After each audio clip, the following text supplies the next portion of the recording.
मुझे ऐसी कहानियां रोज सुनने को मिलती हैं। एंडी वार्डन से वादा करता है कि अगर मैं आजाद भी हो गया तो मैं तुम्हारा राज ही रखूंगा, लेकिन वार्डन एंडी की कोई भी बात नहीं सुनता। यह देखकर एंडी को बहुत गुस्सा आता है कि मैंने इस आदमी की इतनी मदद की, लेकिन आज बेगुनाह होने के बावजूद भी मुझे ये बाहर नहीं जाने दे रहा। इसलिए एंडी वार्डन पर चिल्ला पड़ता है। तब वार्डन एंडी को 1 महीने के लिए काल कोठरी में डाल देता है और उसके बाद वह सीधे टॉमी के पास जाता है और वार्डन टॉमी से पूछता है कि क्या तुमने जो बातें एंडी को बताई हैं वह सारी सच हैं। टॉमी कहता है हाँ, ये बिल्कुल सच है। इसके बाद वह टॉमी से कहता है कि क्या अगर तुम्हें कोर्ट में बुलाया जाए तो तुम कोर्ट में इस बात की गवाही दे सकते हो। तब टॉमी कहता है हाँ, मैं इसके लिए तैयार हूँ। ये सुनते ही वार्डन ऊपर गार्ड को इशारा करता है और वह गार्ड टॉमी को गोलियों से छलनी कर देता है। इसके बाद वार्डन एंडी के पास जाता है और उसे कहता है कि टॉमी ने भागने की कोशिश की थी, इसलिए उसे गोली मार दी गई। लेकिन एंडी समझ जाता है कि टॉमी को क्यों मारा गया और एंडी मन ही मन सोचता है कि वार्डन बहुत ही घटिया इंसान है। एंडी वार्डन से कहता है कि आज के बाद मैं तुम्हारा काम कभी नहीं करूंगा। तब वार्डन कहता है कि मेरा काम तो तुम्हें ही करना पड़ेगा, वरना मैं यह जेल तुम्हारे लिए नरक बना दूंगा। और जाते हुए वार्डन सिक्योरिटी गार्ड से कहता है कि उसे 1 और महीने के लिए काल कोठरी में रखो। काल कोठरी एक बहुत ही खौफनाक जगह थी जहां काले अंधेरों में कैदी को पूरे 1 महीने रहना पड़ता था। अब एंडी इस काल कोठरी में 1 महीना तो बिता चुका था, लेकिन अब उसे 1 और महीना उसी अंधेरे वाले छोटे से कमरे में बिताना पड़ेगा। बाहर पूरे जेल में यह खबर फैल जाती है कि एंडी उस गुनाह की सजा काट रहा है जो उसने कभी किया ही नहीं था। जेल के अंदर मौजूद सभी कैदियों को एंडी के लिए बहुत दुख होता है। अब काल कोठरी में पूरे 2 महीने गुजारने के बाद जब एंडी बाहर आता है तो रेड उसके पास आता है। एंडी रेड से पूछता है कि क्या तुम कभी इस जेल से बाहर निकल पाओगे। रेड कहता है हाँ, लेकिन तब जब मैं बहुत बूढ़ा हो गया होऊंगा और मेरा दिमाग काम करना बंद कर देगा। एंडी कहता है कि मैं यहाँ से निकलकर मेक्सिको जाऊंगा। मेक्सिको में समुद्र किनारे एक बहुत खूबसूरत जगह है। कहा जाता है कि इंसान अपने आप को वहाँ खो देता है। मैं वहाँ अपना एक रेस्टोरेंट खोलूंगा, समुद्र किनारे अपनी नाव की रिपेयर करूंगा और वहाँ मुझे एक जोगाड़ी आदमी की जरूरत पड़ेगी जो मेरे लिए बाहर से सामान लाया करेगा। असल में वह रेड की तरफ इशारा कर रहा था। रेड ये सुनकर कहता है कि उम्मीद बहुत खतरनाक चीज होती है,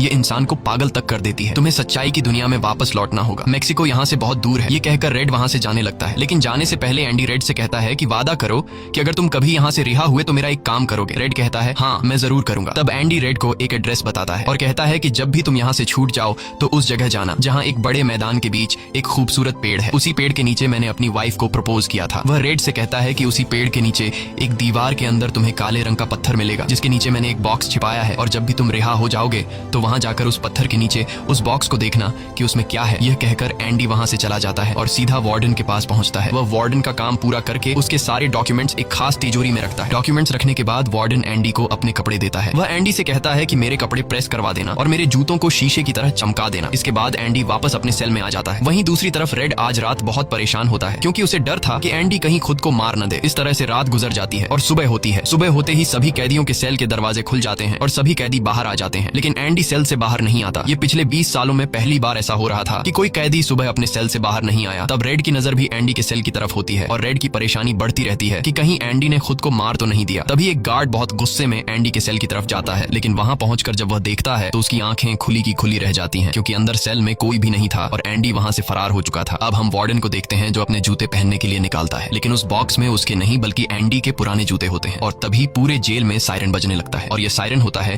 किसी कैदी के भागने का। वार्डन तेजी से एंडी के सेल में जाता है और वहां वह देखता है कि एंडी नहीं है। इसके बाद वह सिक्योरिटी गार्ड से कहता है कि जाओ और रेड को बुलाकर लाओ, क्योंकि वह हमेशा एंडी के साथ रहता था। यहाँ पर रेड को भी बुलाया जाता है। वार्डन रेड से पूछता है कि यह एंडी कहाँ है। रेड कहता है कि मुझे क्या पता। इस बात पर वार्डन को बहुत गुस्सा आता है। वह कहता है क्या वह कोई भूत था जो रातों रात यहाँ से गायब हो गया। गुस्से में वार्डन वहाँ पड़े पत्थर उठाता है और उनसे गार्ड्स और रेड को मारने लगता है और एक पत्थर वह उस पोस्टर पर भी मारता है जो दीवार पर लगा होता है, पर पत्थर टकराकर नीचे नहीं गिरता बल्कि पोस्टर के आर पार हो जाता है। और जब वार्डन उसके अंदर हाथ डालता है तो देखता है कि एंडी ने वहाँ एक बहुत बड़ी सुरंग बना रखी थी, जिसे देखकर सब हैरान हो जाते हैं क्योंकि यह दीवार बहुत मजबूत होती है। बिना मशीन के इस दीवार में सुरंग बनाना लगभग नामुमकिन था, पर एंडी ने नामुमकिन को मुमकिन कर दिखाया और यहाँ से फरार हो गया। इसके बाद सभी गार्ड्स वहाँ जाते हैं जहाँ से एंडी बाहर निकला था। वहाँ उन्हें एंडी के पुराने कपड़े और वह हथौड़ी मिलती है जो आज से 20 साल पहले एंडी ने रेड से मंगवाई थी। ये वही हथौड़ी होती है जिससे पिछले 20 सालों से एंडी अपनी सेल की दीवार में सुरंग बना रहा था। 20 सालों से एंडी ने यह काम इतनी बारीकी से किया कि किसी को पता तक नहीं चला। साथ ही दीवार से जो भी मिट्टी निकलती थी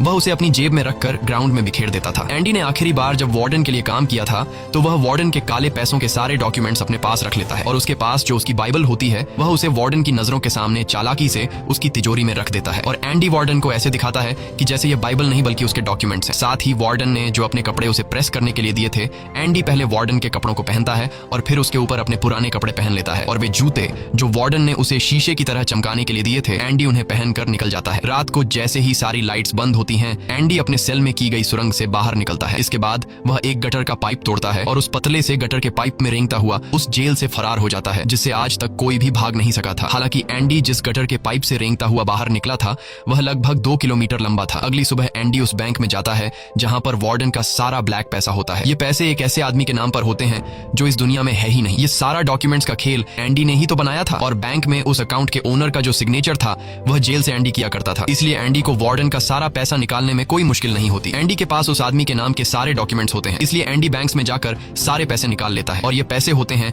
$3,70,000। यानी कि एंडी न केवल आजाद हुआ बल्कि वह पैसों से मालामाल भी हुआ। और यहाँ हमें पता चलता है कि एंडी जिस दिन से उस जेल में एंटर हुआ था उसी दिन से वह इस काम की प्लानिंग कर रहा था। वार्डन ने एंडी के साथ जेल में बहुत बुरा सलूक किया था और उसने टॉमी को भी मार दिया था, इसलिए वह वार्डन के काले पैसों के सबूत मीडिया को देता है। अगली सुबह यह खबर न्यूज़पेपर में छप जाती है, और जब वार्डन तिजोरी खोलकर देखता है तो उसमें उसके डॉक्यूमेंट्स नहीं बल्कि बाइबल होती है। बाइबल के पहले पेज पर एंडी ने लिखा होता है कि तुमने सही कहा था, मुक्ति इसी में है। और जब वार्डन पेज पलटता है तो वह देखता है कि वहां पर हथौड़ी का एक निशान होता है। दरअसल एंडी ने बाइबल के पेजेस को हथौड़ी की शेप में काटकर एक सांचा बनाया हुआ था, जिसके अंदर वह अपनी हथौड़ी छिपाया करता था। और आज से 20 साल पहले जब वार्डन पहली बार एंडी की सेल में गया था और उसने एंडी की बाइबल उसके हाथ से लेकर वापस उसे लौटा दी थी, उस समय भी वह हथौड़ी उसी बाइबल के अंदर थी। यह देखकर वार्डन को एक बहुत बड़ा झटका लगता है। दूसरी तरफ वार्डन के काले पैसों की खबर पूरे शहर में फैल चुकी थी, इसलिए जेल के बाहर रिपोर्टर्स और पुलिस वार्डन को गिरफ्तार करने के लिए आ रही होती है। और इससे पहले कि पुलिस उसे गिरफ्तार करती, वार्डन अपने आप को गोली मार देता है। कुछ समय बीतने के बाद एंडी के दोस्त रेड की सजा भी माफ कर दी जाती है और उसे गवर्नमेंट की तरफ से एक नौकरी भी दिलाई जाती है। पर बाहर की दुनिया में रेड का दिल बिल्कुल नहीं लगता, क्योंकि उसने अपनी जिंदगी के 40 साल जेल में गुजारे थे। रेड भी उसी कमरे में रहता है जहां पर ब्रुक्स रहा करता था, और रेड भी अपनी जान देना चाहता है। पर तभी उसे याद आता है कि उसने एंडी से वादा किया था। इसके बाद वह उस जगह के लिए गाड़ी में रवाना हो जाता है, और वह उस बड़े घास के मैदान में जाता है जहां पर एक बहुत बड़ा पेड़ होता है, साथ ही पत्थरों की दीवार भी होती है। उस दीवार पर एक काले रंग का पत्थर होता है, और जब वह उस पत्थर को उठाता है तो उसके नीचे एक बॉक्स होता है। उस बॉक्स के अंदर कुछ पैसे और एक लेटर होता है। ये लेटर एंडी का होता है। उस लेटर में लिखा होता है कि एंडी रेड का उसी जगह पर इंतजार कर रहा है जिस जगह के बारे में एंडी ने रेड को जेल में बताया था। उसके आगे एंडी ने लिखा होता है कि उम्मीद अच्छी चीज होती है। इसके बाद रेड उस जगह पहुंच जाता है, और जब वह समुद्र किनारे जाता है तो वो देखता है कि एंडी नाव में बैठकर अपनी नाव ठीक कर रहा है। यह जगह, यह सब कुछ एंडी का वह सपना होता है जो उसने जेल में रेड से शेयर किया था, और रेड ने कहा था कि उम्मीद अच्छी नहीं होती। इसके बाद यह दोनों एक दूसरे को गले लगाते हैं, और इसी के साथ ये कहानी खत्म हो जाती है। अगर आपको यह वीडियो अच्छी लगी हो तो हमारे चैनल को सब्सक्राइब और वीडियो को लाइक जरूर कीजिएगा।